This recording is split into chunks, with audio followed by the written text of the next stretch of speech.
This parody about a relationship during the pandemic is pretty funny, but for those struggling with fractured marriages, it's no laughing matter. Now, as many are forced into isolation with that spouse, it's prompting some tough decisions. The little things that maybe usually you can put aside that don't bother you as much right now are being blown up. Definitely in the last 3 to 4 weeks, I have received more inquiries, both of an urgent nature and just general inquiries about the process of separation and divorce.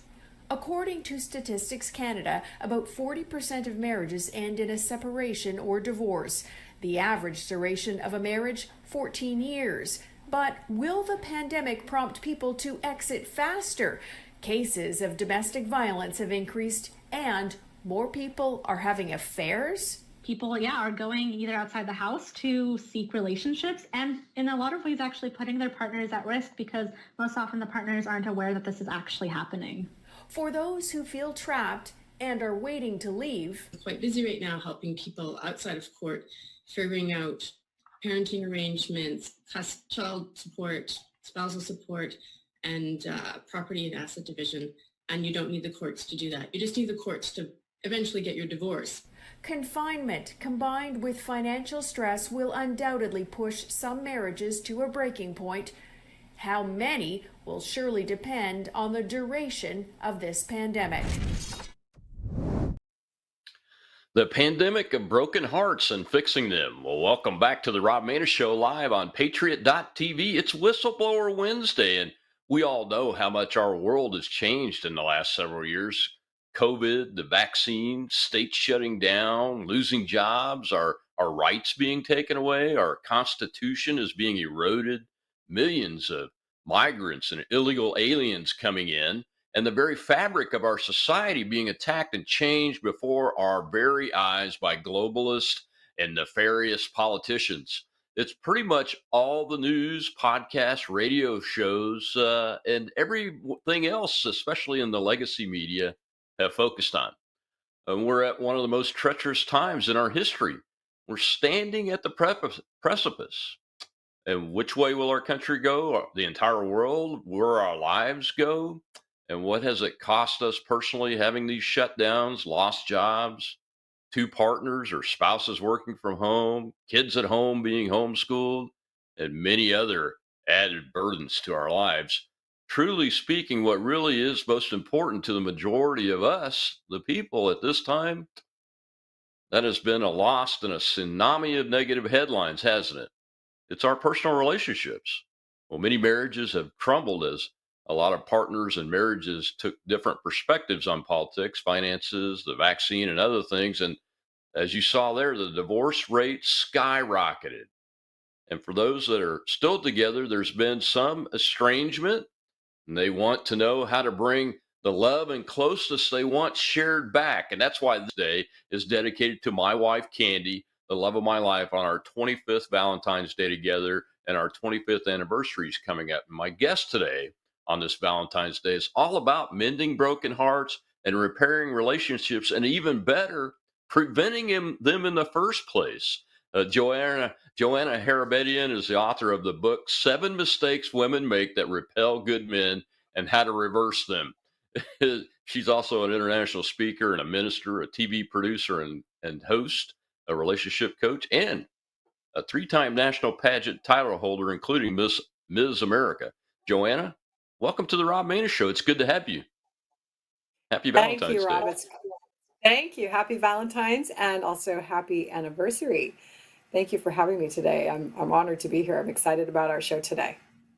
Well, thank you. We appreciate that. We appreciate you being with us, especially today, because your book, the cover has hearts on it. I mean, it's just a perfect subject for that. But our videos are going to look at what we saw and what we are seeing. And the first subject I wanted to talk to you about in the context of what you wrote in the book is this divorce rate. And what are the main skills when you're talking to somebody that you emphasize in relationships, especially a marriage relationship, or better yet, preparing for a marriage relationship so it doesn't end in divorce, which I think is incredibly important? is very important, and it really is a key foundation stone. In chapter one, I talk about the Witham syndrome. What's in it for me? And this was one of the keystones that actually got me in trouble the first time around when I married Mr. Wrong. We'll go cliche, but I married Mr. Wrong the first time around. And the second day after we were married, he said, I don't love you. And that was the beginning of hell. So I found myself broken after the divorce. I felt my dreams were shattered. And I cried out in one of those girl ugly cry moments on the floor. And I said, God, how did I end up in this mess? How did I attract a broken man like this who did all these terrible things? And why did I marry him? Hold up a spiritual mirror to my face. And God did. I gave God permission to hold up that spiritual mirror. And this is what he revealed to me. I had the Witham syndrome. What's in it for me? And what that looked like at that time was I was looking for my happily ever after that was going to magically happen. And it was about what, Mr. Wrong was going to do for me in the marriage. He was going to cater to my needs and help my ministry blossom and do this for me and do that for me. That was the attitude of my heart.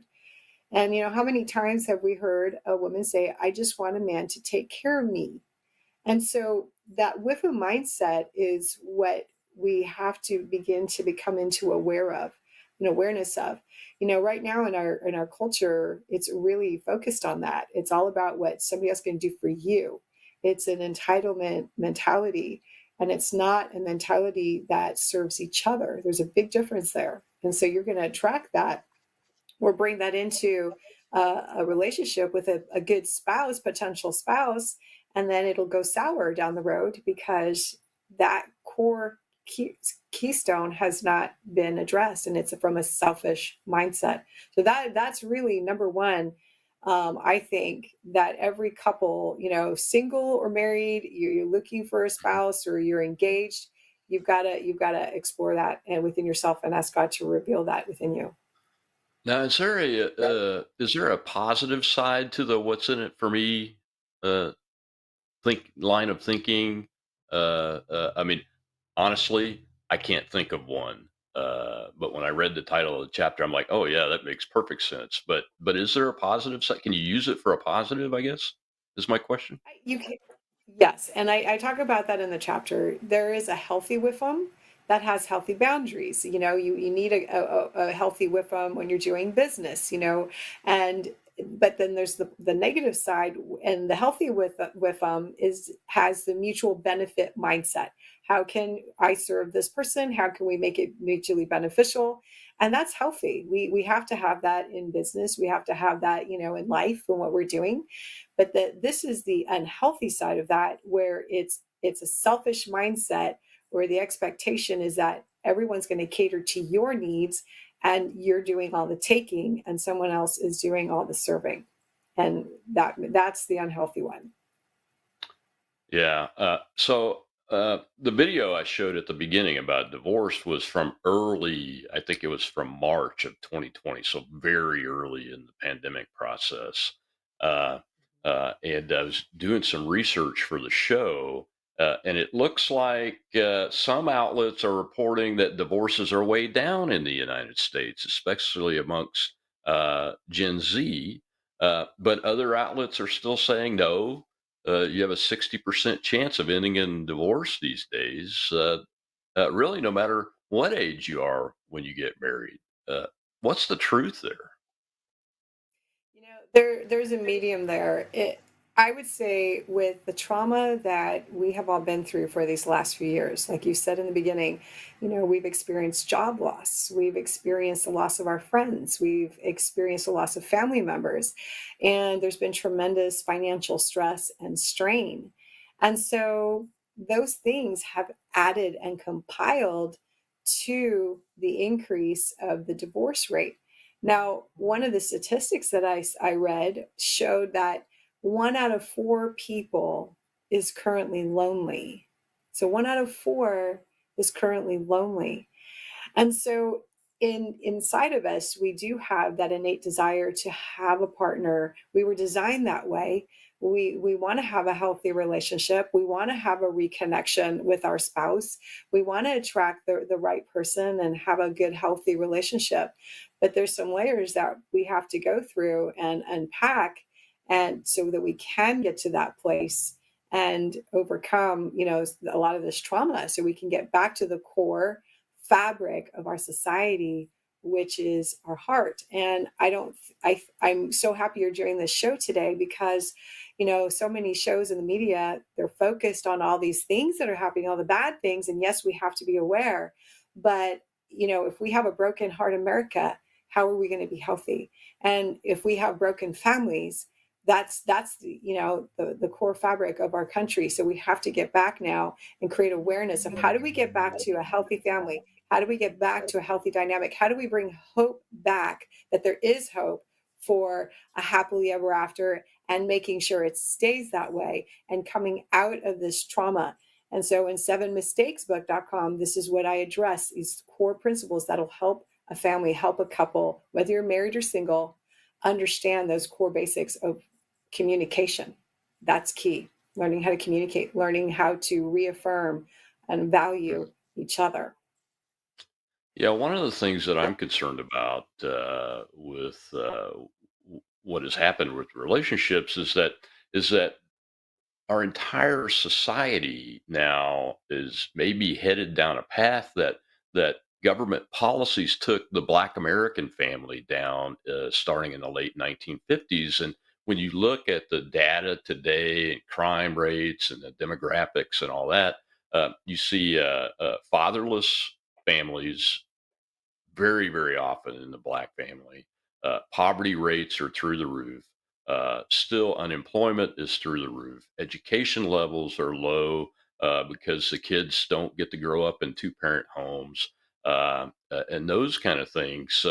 And we have yet to come up with policy solutions uh, to address that failure, because we won't acknowledge that that failure was caused by government policy in large part, not all of it, I'm sure.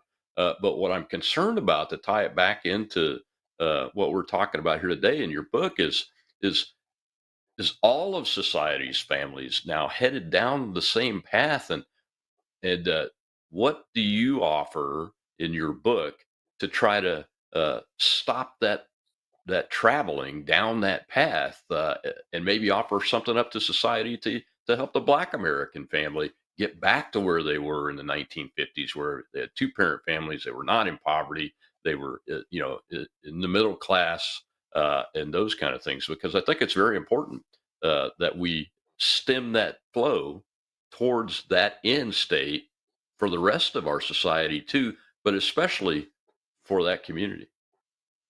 Mhm. That's a great question, Rob. And here's how I'd like to respond to that.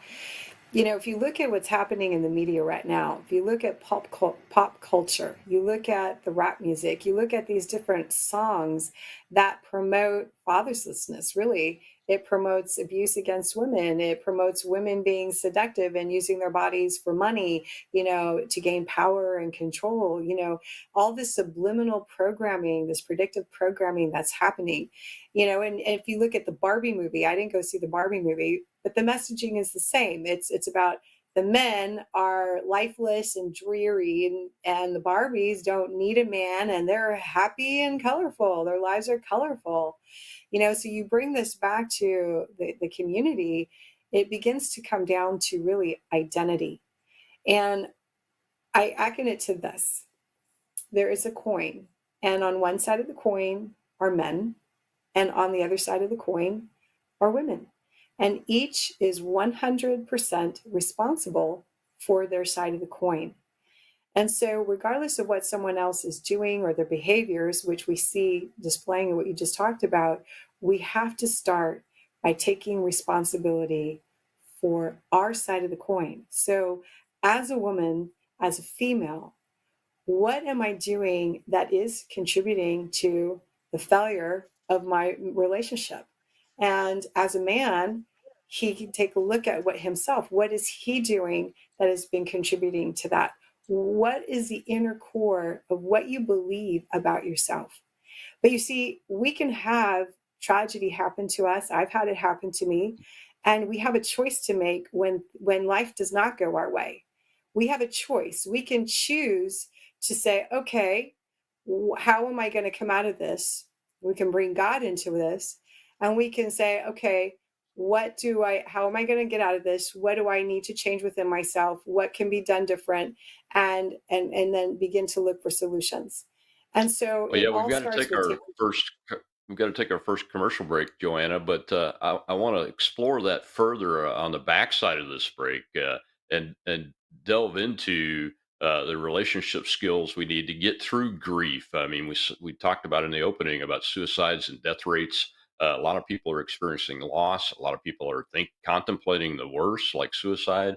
And those skills, I think, are important for us to learn. So we'll be right back with Joanna Harabedian and her book right after this message.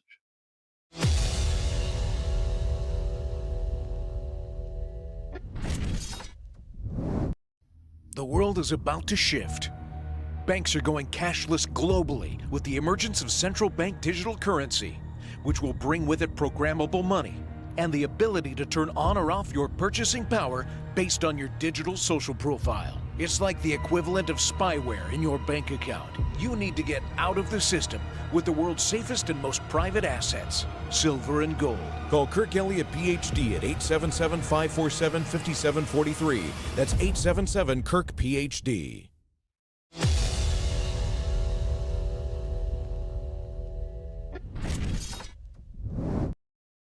The coronavirus pandemic isn't slowing down. Now, the latest CDC report shows higher numbers of people are in mental health crisis and thinking about suicide alongside the pandemic. That sense of hopelessness is really showing itself in the communities, and it's really sad to see. It's scary. Adam Friedman lost his grandfather to suicide when he was 13 years old. The fact that it was a gun suicide left me with a lot of unanswered questions and deep-rooted feelings that I didn't really understand. I didn't realize until I was a bit older that gun suicide is actually incredibly common in our country, and it's a real epidemic. Well over half of all suicide deaths involve a gun, and those numbers skew for particular demographics. If we look at older men, that's getting closer to 75 to 80%.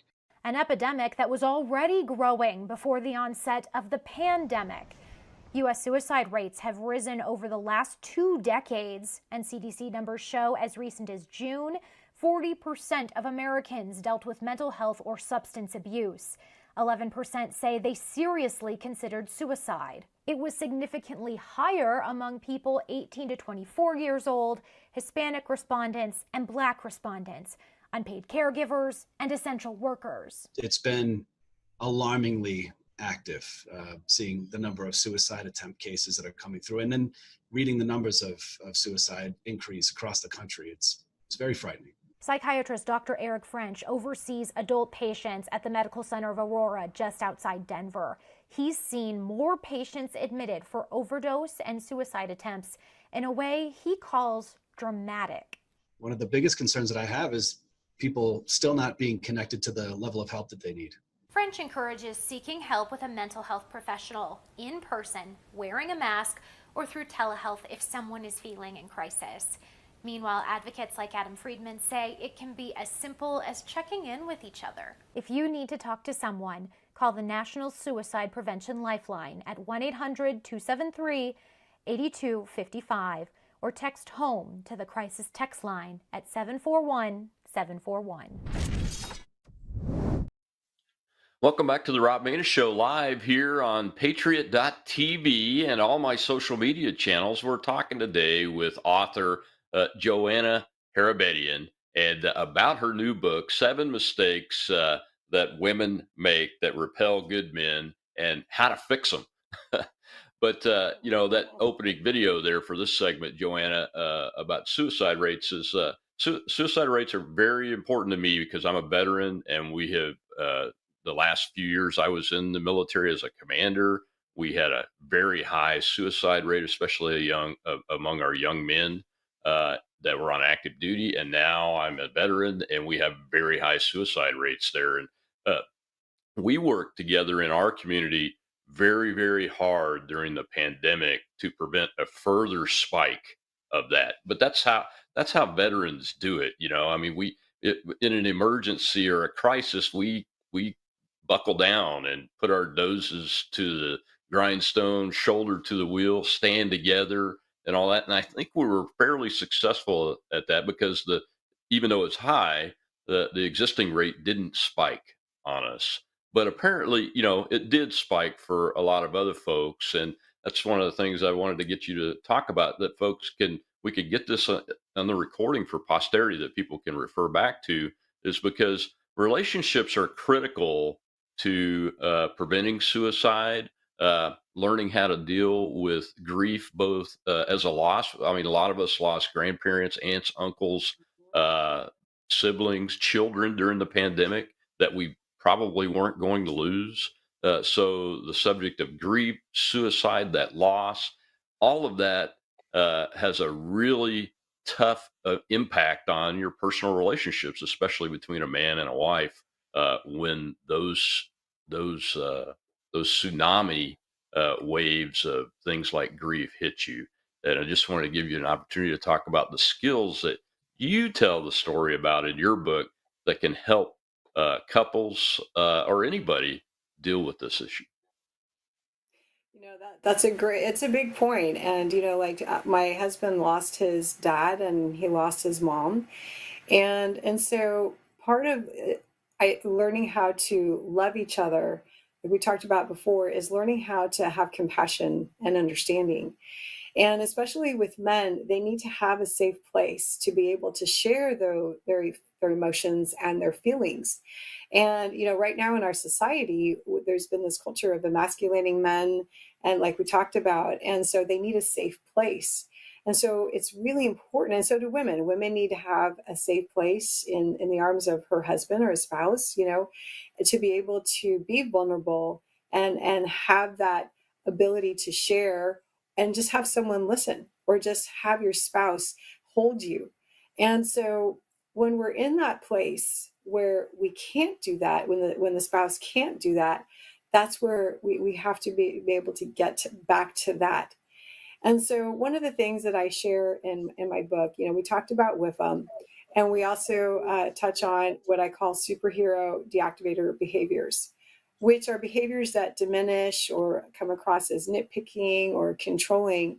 And so when your spouse, let's say it's, with my husband, he would have his moments where he needed to just have not talk, and he would have a serious look on his face. And one of the mistakes that women tend to do, and I did this in the past, was, what's wrong? Are you mad? Are you upset? What are you thinking? But he was in that place where he needed to just be alone in his thoughts. And so in this part of my journey, I'm in that place where I can give him that, and I let him go into that man cave, and when he did need to talk about his feelings and losing his dad, and because dad was amazing, his mom was amazing, both amazing people, I would just listen.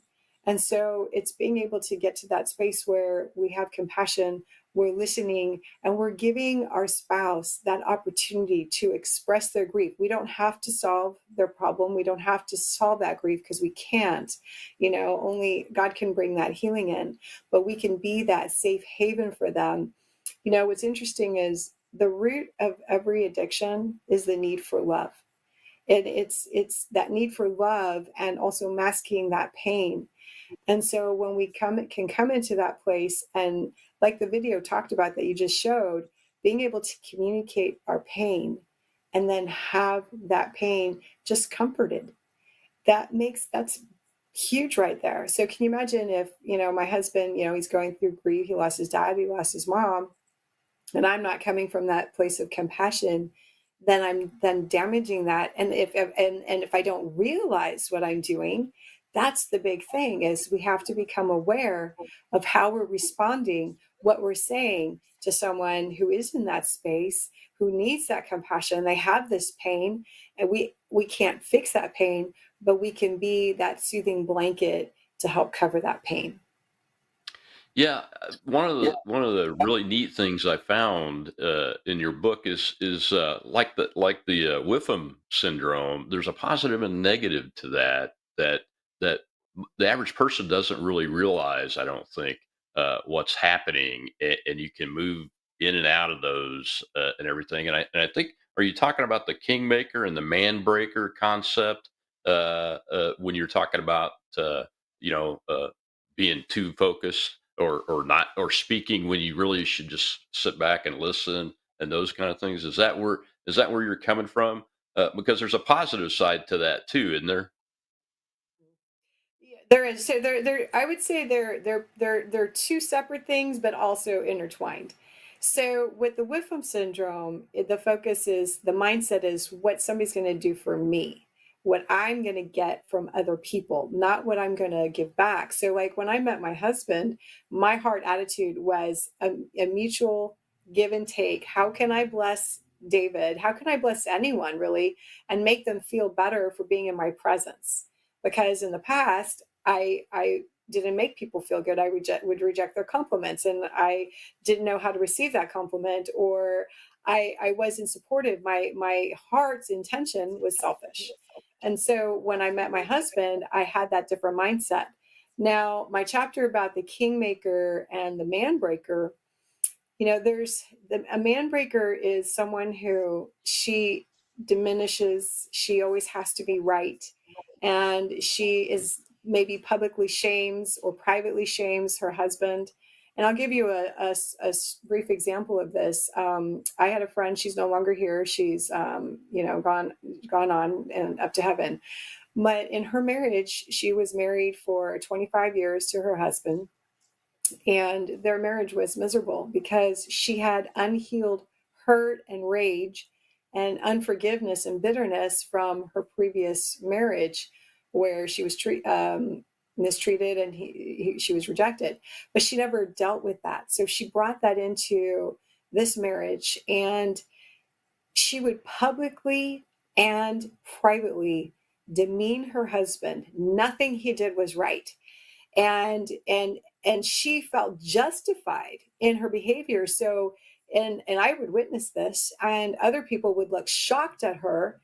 And I talk about this in my book because they would, and she thought that she was, oh, they're defending me because I'm telling them what a bad man my husband is, and he was actually a very good man. So this is an example of a woman who was a man breaker. And she came to me one day and she said, he's lying to me, and he's never home, and he's doing this and he's doing that. Well, how do I handle this, Joanna? And I said, well, do you really want the truth? And she said, yes. And I said, are you sure you want the truth? And she said, yes. I said, okay. And so I said, well, have you thought about complimenting him on the things that he does? Have you thought about appreciating when he takes out the trash? Maybe he doesn't put the garbage bag back in the trash can, which you ream him for. But what about just saying, thank you for taking out the trash, honey, I really appreciate it. And then putting the trash bag in there yourself, and affirming the things that he is doing right. Because see, nothing he was doing was right. So what was happening on his side is he was getting angry, and then he would lie because he didn't want to hear it from her, and then he didn't want to be home because he was, nothing he did was right, and all she did was complain about everything that he did. Those are man breaking behaviors. In the game of chess, you have the king and you have the queen. And the queen, her role in the game of chess, she rules the board. She can knock out any opponent, but her job is to protect the king. And so as women, our job is to be a kingmaker.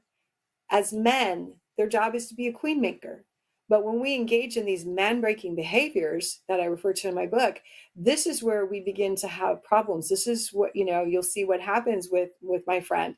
They're now that she's gone, guess what's happened? He's blossomed. He does the things she kept henpecking him to do.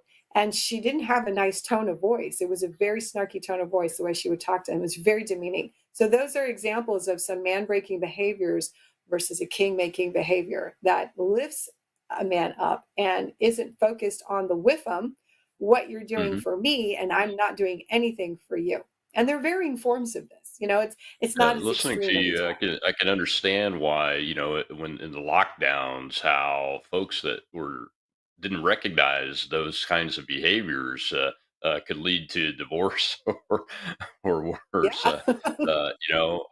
It's very interesting. Well, we've got to take another commercial break, Joanna. But when we come back, the last two videos we've looked at are from early in 2020 in the pandemic, and 2021.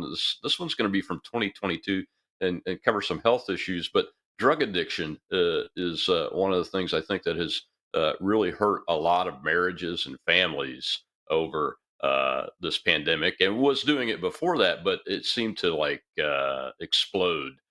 And we'll come right back to the Rob Maness Show on Patriot.tv Live. We're talking with author Joanna Harabedian about her book.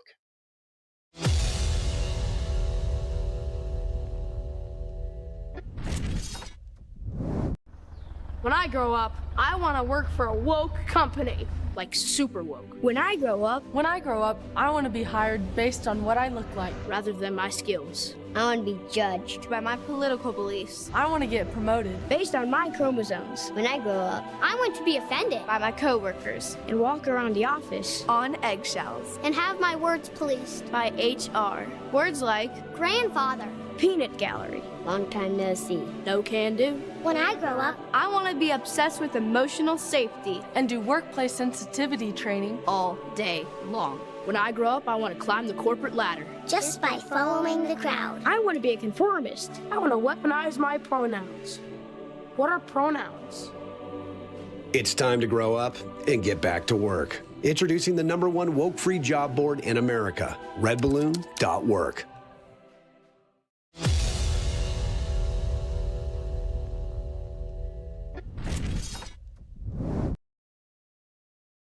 "2022 was another big year for health, and once again, the COVID pandemic helped shed some light on systemic issues that are on the forefront of everyone's minds.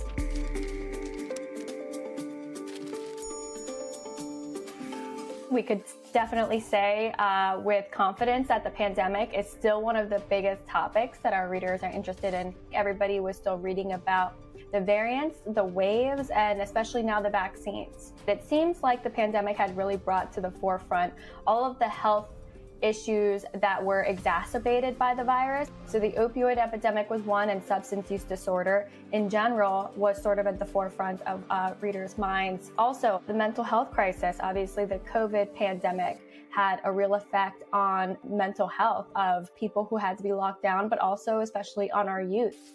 Most people know somebody or are somebody that have been affected by these topics. More than 250,000 people have died in the past year from COVID. We're still looking at 300 to 400 deaths a day. Then we're looking at something like the opioid epidemic. In the past year, over 100,000 people have died from opioid overdoses. It's incredibly prevalent in our country, and we know it firsthand. We're not just seeing it on the news. And so that's why I think these things are really at the top of mind for everybody right now. Every time we ask a health expert, what do we think is going to happen next year, they're so hesitant to answer. But one thing that they do mention a lot is the fact that the pandemic can change at the drop of a dime. Just seeing how this virus evolves so quickly, we will definitely be getting more variants. But what health experts are just really afraid of is the big variant that is immune escaping, that renders all of our vaccines useless, and then we're back to square one. So that is the big concern for not just 2023, but I guess years to come. Welcome back to the Rob Maness Show, here live at Patriot.tv and all my social media channels. And this Valentine's Day, we're talking with Joanna Harabedian, the author of a great book that we've been discussing.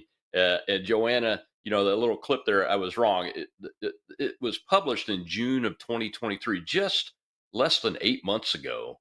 That clip was, and the striking thing about it was that people are still concerned about the pandemic, which has been over for quite some time, and they didn't talk enough about the adverse effects of the vaccines, and then the opioid crisis. They did cover that very well, but they really didn't go into how it exploded during this time frame, and continues really to explode for various reasons. Not the least of which is the supply line coming from China through the Mexican cartels. But drug addiction is something that it hurts relationships between husband and wife, parents and children, brothers and sisters, grandparents, and the family unit, as you so rightly and artfully write about, is the key, really, to successfully fending off things like suicide, divorce, those kinds of issues. And I think it's really got a lot to do with preventing or interdicting drug addiction too in families when you have a member that's been addicted. Uh, how do the things you talk about in your book in relationships between women and men, how can you apply those to this very same issue, like similar to suicide and divorce?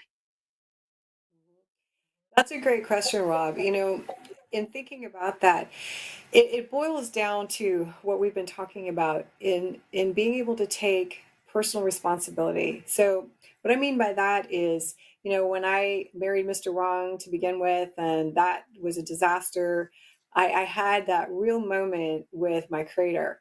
And I asked him to hold up a mirror to my face and show me, how I got in this mess. Now, did I have to work through my pain? Yes. Did I have to face my pain? Yes, I did. I had to face the trauma that I had experienced in that. And I think that is a huge preventative for our families, for our relationships, because if we can take responsibility and be willing and open to look at ourselves, the good, the bad, and the ugly, to confront our inner pain, wherever that comes from, to be able to be willing to go there. And you know what? It takes courage. It takes courage to go deeper on the inside, to look inside your heart, to ask your heavenly creator to hold a mirror up to your face and show you what's really inside your heart. And I think so many things can be corrected and avoided if we begin to do that. All of so many of these shows, I love how they talk about all the things that are happening. But what I love about this show today is we're talking about the relationship, the heart of the matter. And underneath every addiction is the need for love. It's the need to receive some kind of validation and massaging of the pain that we haven't been willing to take a look at. Mr. Wrong that I first married, he was an alcoholic. He had a drinking problem, and I would look in his eyes and I would see all the pain that was in there. But the problem is he was unwilling to make a choice to deal with that root of the pain. See, this is the thing.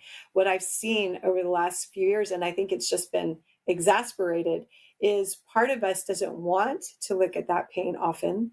And so what happens then you have addiction, you have alcoholism, you have whatever that manifests as. And so in my book, I help you get to the root. I ask thought-provoking questions to make you think. I give you space to write it out. And does it take work to do that? Yes, it does. I made the mistake of thinking that, hey, the happily ever after just happens. It's just magically going to happen. And it doesn't work that way. Have I had to work on myself? Yes, I have. But I'm here to share that there is hope. And there is, when we do that, when we start to make different choices and we start to examine why we've made those choices to begin with, what got you down that train wreck, that train track of drugs? What happened before that? What trauma happened to you that hadn't been healed, that you're now trying to cover up, or why did you have an affair with your friend's husband, or vice versa, right? And so if we look at the crux of the divorces, the top three things that cause a divorce are, and they're not in order, it's unmet expectations, lack of commitment, and infidelity. So if you look at what's behind infidelity, well, unmet needs, does it make it right? No. But that's the reality of it. It's unmet needs and it's unmet expectations and poor communication.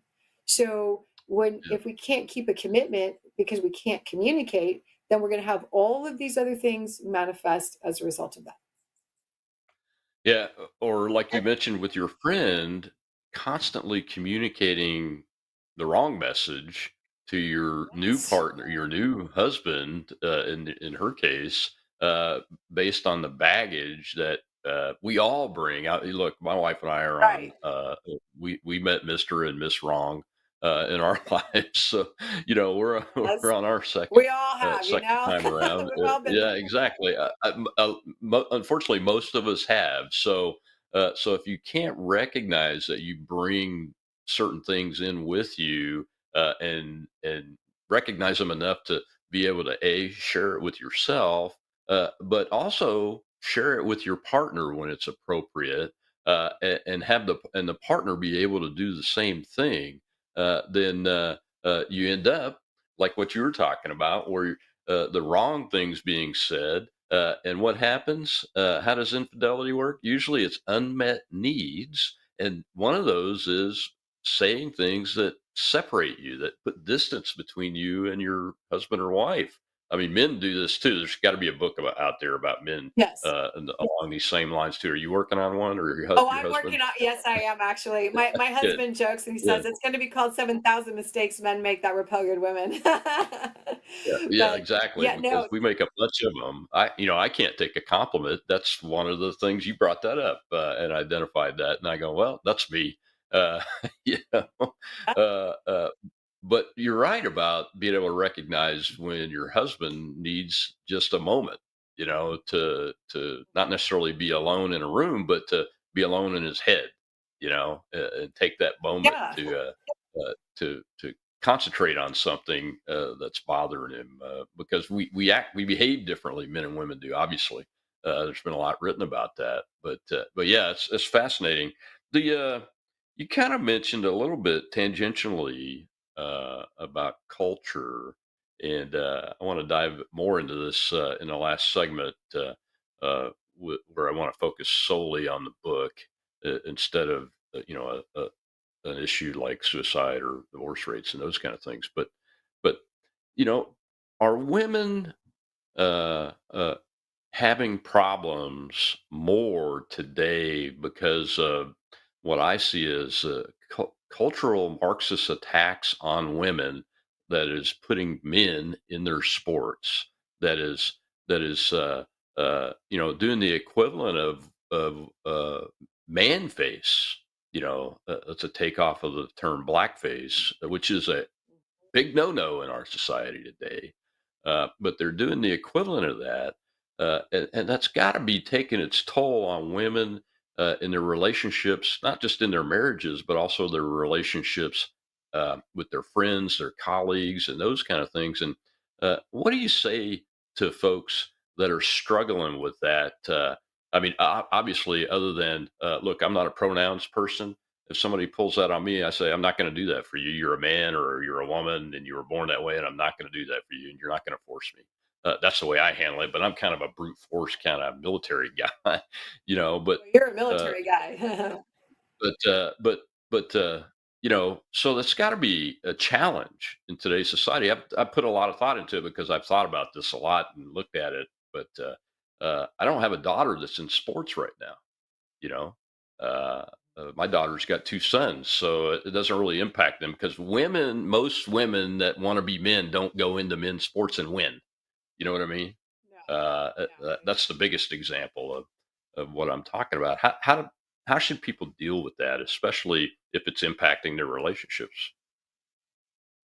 Well, it all boils down to identity. And, when you have these men who are in these competing with women, it's degrading to women. It's a mockery of being a female and putting a man in a women's sport. Well, why would a man want to be in a women's sport to begin with? But so as a female, then we have to, that's where we have to focus on our identity. Forget what the media is telling you, forget those things, what the pop culture is singing about. It comes back to basics. And I akin it to this: you are created in the image of God. Every single one of us bears the facets of the creator of heaven. And so when we don't believe that anymore, we don't know it, that's where trouble starts. That's what happens. So it's about getting back to understanding who you are. The definition of a princess is one who is strong and courageous and takes dominion.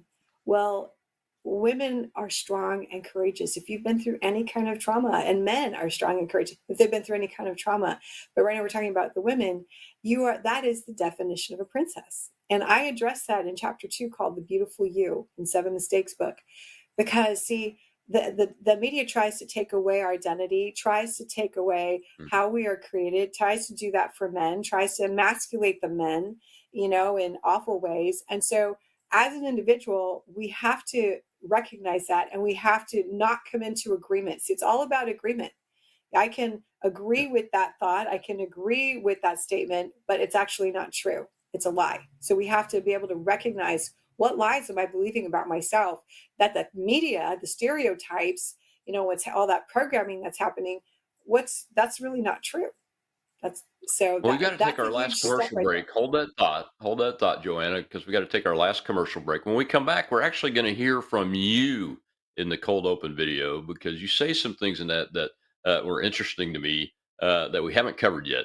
And I want to pull it back to this book and what it all means and why people need to go out and get it. I'm Rob Maness at Patriot.tv Live, and we'll be right back with Joanna Harabedian.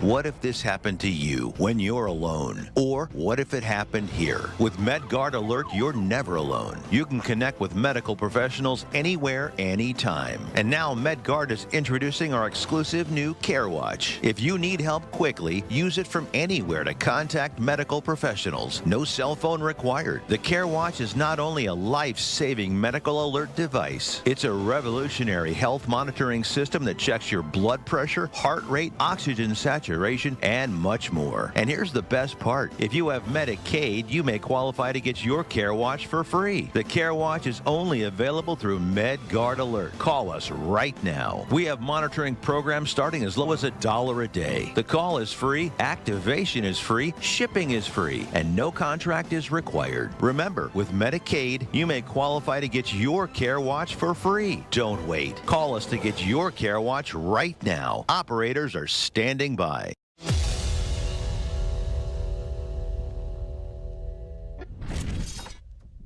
Did you know that 50% of the U.S. population is single? Yes, that is right. I'm Joanna Harabedian, author of 7 Mistakes Women Make That Repel Good Men and How to Reverse Them. That is the key right there. I wrote this book to help you find Mr. Right, to attract him and keep him. Because I want to equip you with the skills that took me 16 years to learn. I was single for 16 years, so I know the ups and downs. And I wrote this to help you have a successful marriage, a successful relationship, and attract the man of your dreams. So get your book today, 7 Mistakes Women Make That Repel Good Men and How to Reverse It, and share it with your sisters, share it with your mom, share it with your aunts and your friends, because together we're going to be on that journey of transformation. Welcome back to the Rob Maness Show live on Patriot.tv, and today we are talking with that wonderful lady right there, Joanna Harabedian, the author of that great book, and we've had a great discussion so far, Joanna. But one of the things that I liked when I read the chapters of the book was the chapter on the competitor, because my wife and I, in our primary careers, we're both semi-retired, working now, are highly competitive in our fields, and we found that comes into our marriage too.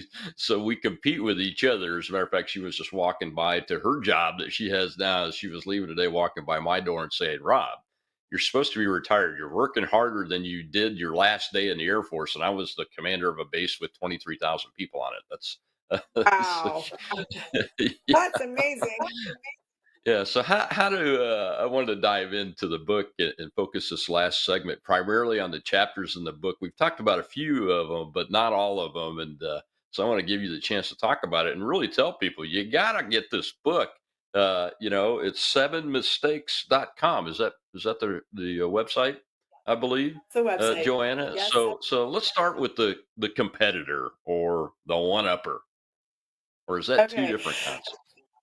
Well, it's the competitor, aka also known as the one-upper.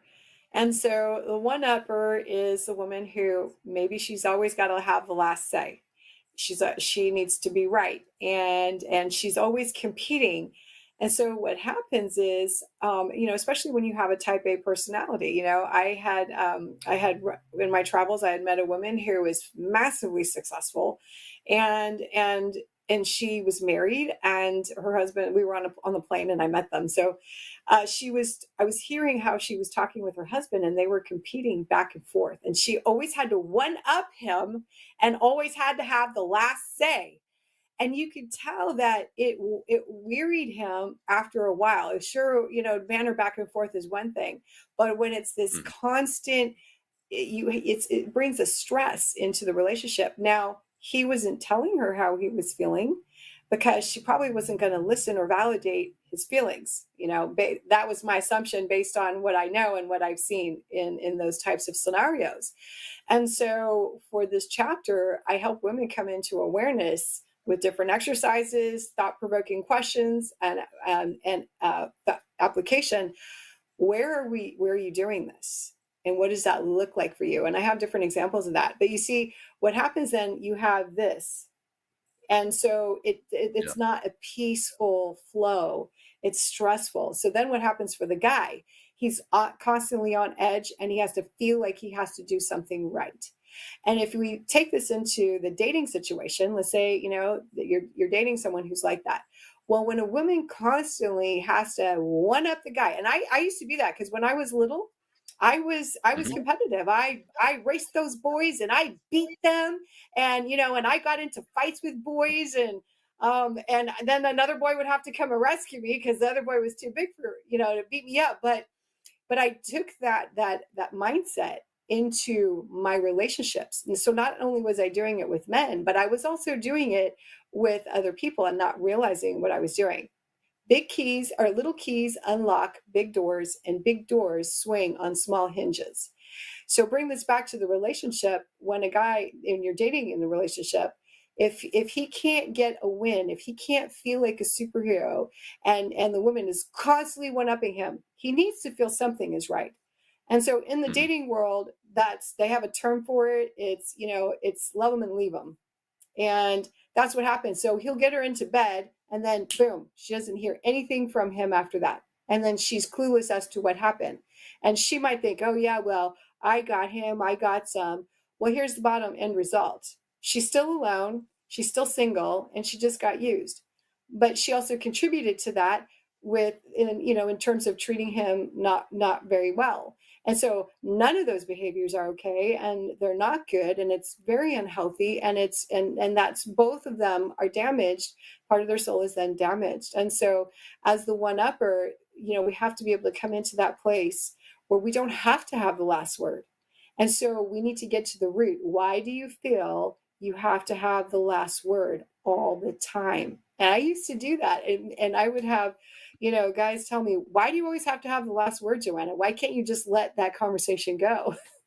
And so I learned the hard way by learning. It's funny because I picked this because my wife and I are identical.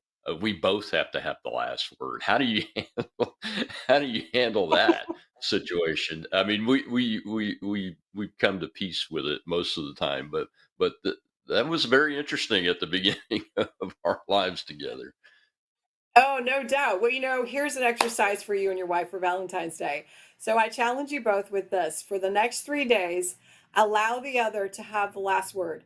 And even no matter how much you want to say something, just what I put on your mouth, what I call Holy Spirit duct tape. Just put that invisible duct tape and just seal it. Let her have the last word, and she needs to let you have the last word. So this is like a mutual thing. And then talk about how you guys felt and what you experienced. And that'll be something fun and different for you guys to do. That's a great exercise. I'll try it with her, and And I'm let me sure know we'll what be happens. successful at it. So And you know what? It's okay. I'm sorry. Go ahead. I was just gonna say, and it's okay. There's no wrong way to do it. If because then you might not be what you call successful at it first, but that's okay. Then do the exercise again. Yeah, yeah. It's interesting. You mentioned that sometimes the man needs to feel like he's done something right. Uh, you Yeah. know, when I'm doing things around the house or something specifically for my wife, uh, it hurts my feelings if I don't do it right. I hurt my own feelings if I don't do it right. So I strive to that competitiveness comes out of me, and the focus on getting the mission done is the way I put it. Uh, it actually hurts my own feelings if I don't do it right. So I strive to do that, no matter what she's saying. Hey, honey, uh, this is the right way to do this. And sometimes we have a little disagreement about what the right way to do it is or the right outcome is, but I think You she know, gets it though. Yeah, that's good. Well, my husband and I, he'll take out the trash and he doesn't put the trash bag in. And I talk about this in my book. And so what I do now, and I didn't do this before I met him, I used to do the opposite. But so when I see that he's taking out the trash, here's how I respond. I say, "Wow, thanks for taking out the trash, honey. That's awesome." And then I just put the bag in there myself. I don't correct him on what he Mhm. did. So you see, so it's these little things, these little keys that unlock these big doors. But when you have those little affirmations and these little basic things, those are building blocks, and that opens the door for enhanced communication. It opens the door to respark a marriage if the marriage has lost that connection. I had a woman who attended one of my conferences, and she was gonna and she had the divorce papers set. She couldn't stand her husband anymore, and so she attended the Women of Royalty conference, and then she began to choose to practice courage, to look at herself, stop blaming her husband for what he did and didn't do, but just look at herself Mhm. first. And she came back, and a year and a half later, she called me and she said, "Joanna, I am more in love with my husband now after this conference and learning what I did from you than I was when I married him. Thank you." And That's she had the awesome. divorce papers. Yes. That's the best Valentine's Day present I could get is hear a story like that, Joanna. Well, we've got about 30 seconds left. Go ahead and tell folks where they can find you and get the book, folks. Like I said, my wife's anniversary present is going to be one of them is going to be a copy of this book because I'm excited about it, and I appreciate you coming on. Go ahead. Thank you, Rob. It's 7mistakesbook.com. So it's 7mistakesbook.com is where you can find me, and you can order the book. It's also on Amazon, softback and Kindle. And I look forward to hearing your stories and testimonies. Please make sure to write me after you read it. And I look forward to hearing the testimonies, just like this woman, who got her marriage completely rekindled and reignited. And there is hope for you. We will, and we look forward to your next book, which will be about the 7,000 mistakes that men make, according to what your husband said. So, thank you very much. Happy Valentine's Day, everybody, and happy Valentine's Day, Joanna. We really appreciate you. Get out there and spread the love and help men broken hearts, and let's not get them broken in the first place. Well, tomorrow's Truth Thursday. We'll have the founder of Defend the Union on. It's going to be a great show, telling a lot of truth about how we fight to defend the United States of America and keep it for what it's supposed to be, according to the founders, and not what some of these crazies are trying to transform it into. I'm Rob Maness with Patriot TV Live. We'll see you tomorrow.